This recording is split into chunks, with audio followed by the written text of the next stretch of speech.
Right, so if you're watching this, you've probably got some big goals, big ambitions, and you know that you've been made for more than whatever it is that you're doing right now. But for some reason, you just can't seem to be able to take action on any of the ideas that you have or any of the plans and things that you want to do, whether that's YouTube or starting some kind of agency business, whatever it is that you want to do. Well, in this video, I'm going to teach you 4 really not very well-known kind of methods that have just hugely helped me to be able to focus and be more driven and just more optimistic and feel good about like the things I'm pursuing and the goals. And I actually want to do extra work on top of my 9 to 5 and just made me into an action taker. I think a lot of problems with young guys these days is everyone wants to be a millionaire, everyone wants to be rich, everyone wants to work online and be a YouTuber and be a drop shipper and do all these cool things and, you know, Andrew Tate, you know, Bugatti, and everyone wants to do that, but not many people are willing to actually take action. A lot of people will talk about it, but not many people actually go out and do the thing.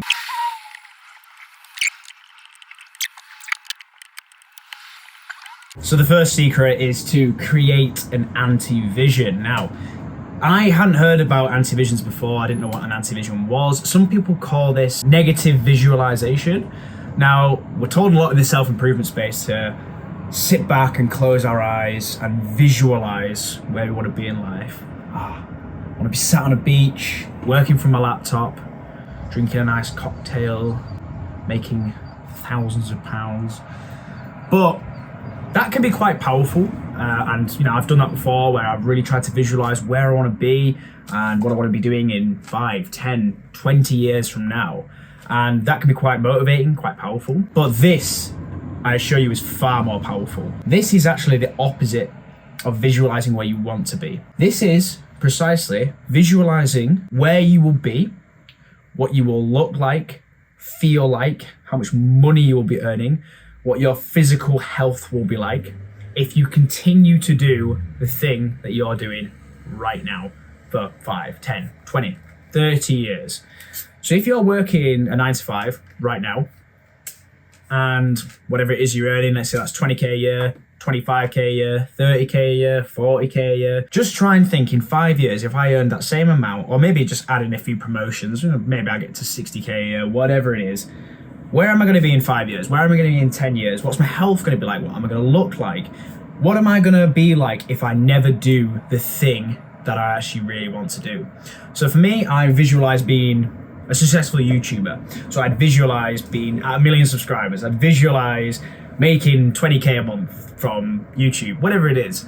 Visualize all that stuff, that's all good. But when I actually visualize not getting there, and I visualize quitting YouTube, I visualize just continuing working where I'm at now, visualize, you know, maybe slacking at the gym and that kind of thing and just staying in the same physique that I'm in now, not making any progress, then it becomes scary because you can imagine yourself at like 60 years old and you've got grey hair, maybe you're a bit fat, maybe you've not made much money, maybe you just kind of lived a really average life. And you look back and you sort of think, oh, I wish I'd have done that thing and I wish I'd have done that thing and who knows what would have happened if I'd have pursued this goal that I thought about but didn't take action on. Well, that's an anti-vision, and that's actually far more scary to think of yourself in the future having not achieved the things that you want to achieve right now. So that's the first kind of actionable step of this video, is just spend maybe 5 minutes today, maybe before you go to sleep, just thinking about what's my life going to be like if I just continue doing the same thing I do right now and I don't make any changes. And more often than not, it's going to look pretty boring. Because if you're not happy with where you are now, it's going to be the exact same in 10 years. So that's the first one.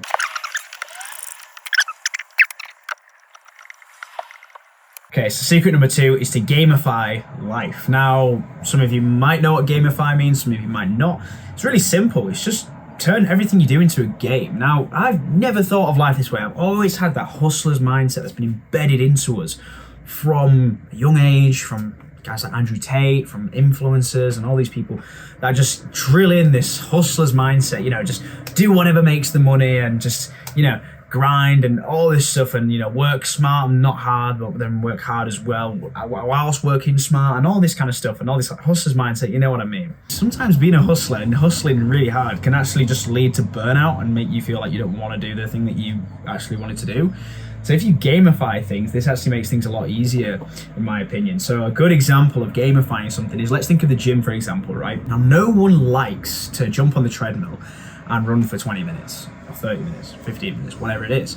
Nobody really likes to do that, right? And that's totally fine. But what you can do to make it fun is you can gamify it. So what you can do is you can, next time you go to the gym and you're going to do some cardio, jump on the cardio machine, whatever machine that may be, it doesn't really matter. I'm going to use the treadmill, for example.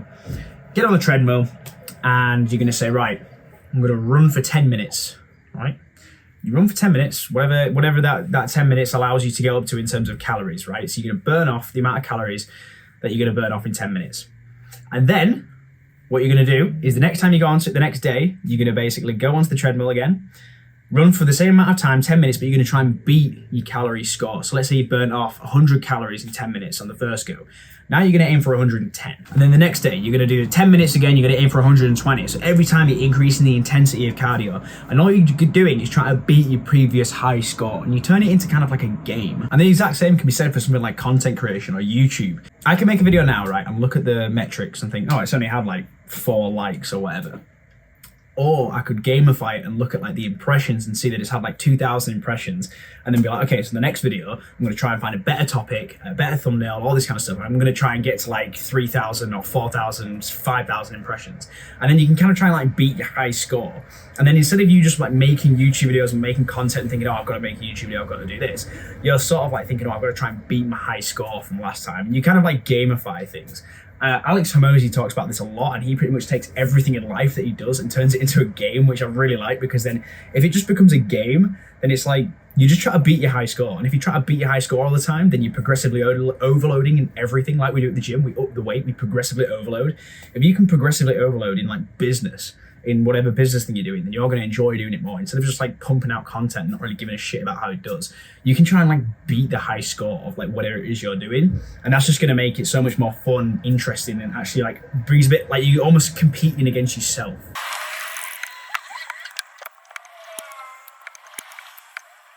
Okay, so the third secret is figure out the input and output.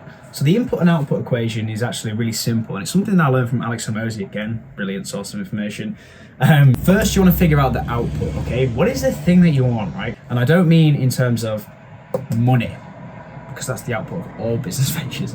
I'm talking in terms of, if you're an agency, the output of the agency is the cold emails, the cold calling, right? Call 100 people today, 100 businesses, that's the output. What's the input for the cold calling is just pick up the phone and call the people, right? Find the leads, find the potential clients, call them, and then that's the output. You've called them, and then the output could potentially be some leads from that, which then leads on to money and downstreams onto that kind of thing. Same with YouTube.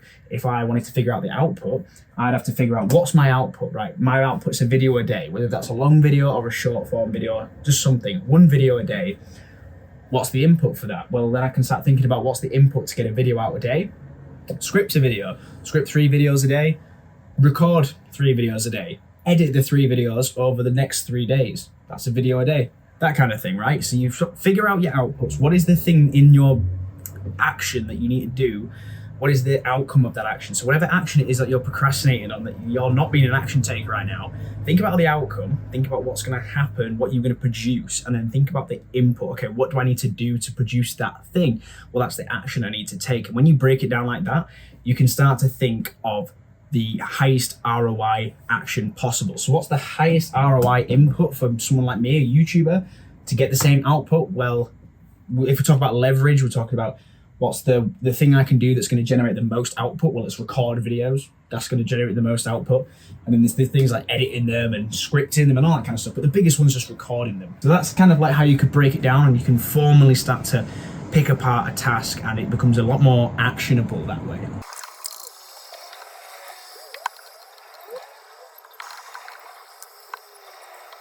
And so, secret number 4 links directly on from input and output. And this is really, really important. This is the fuel. What is the fuel that is going to fuel the input and output equation?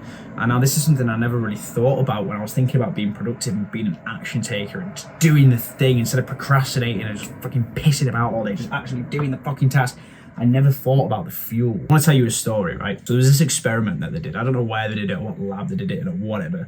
And it's basically about these starving rats in a tube. So the way this experiment goes is they had a tube, put some rats in it, left the rats so they got really hungry, And on the tails of the rats was a little coil that was attached to the tube, and they could measure if the rat tried to move, it would pull the coil, and they could measure how much force was exerted on that coil, if you know what I mean. So they could pull it, and the harder they pulled it, the more hard they would try to get somewhere. One end of the tube, they put the smell of cheese, and the rats would move because they were really hungry, so they moved towards the cheese and it exerted a slight force on the coil.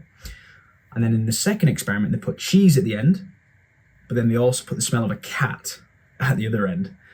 So the rats would run away from the cat and go towards the cheese, and that would exert way more force on the coil than just having the cheese. What the fuck am I talking about? Well, what I'm on about is you need something pulling you, a vision, a goal, a destination, something you want, but you also need the cat. You need something that you're scared of, that you're running away from. That is the perfect mix to actually initiate action, and that is your fuel. So how do you work that out? Easiest thing to do is just find out what you want. What the fuck do you want, right? You want to be a millionaire, you want time freedom, you don't want to work your shitty job anymore, okay? That's your cheese, right? That's only going to get you so far. That's only going to initiate so much action.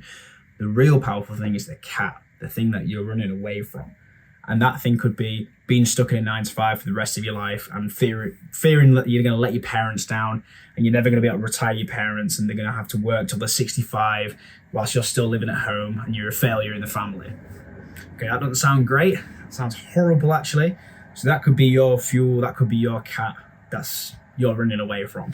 Having these two things is going to initiate action. Right, guys, I hope you got some value out of that video. That was the 4 secrets to being an action taker and to stop procrastinating and lounging around, just wanting to do things with your life but not actually doing the thing.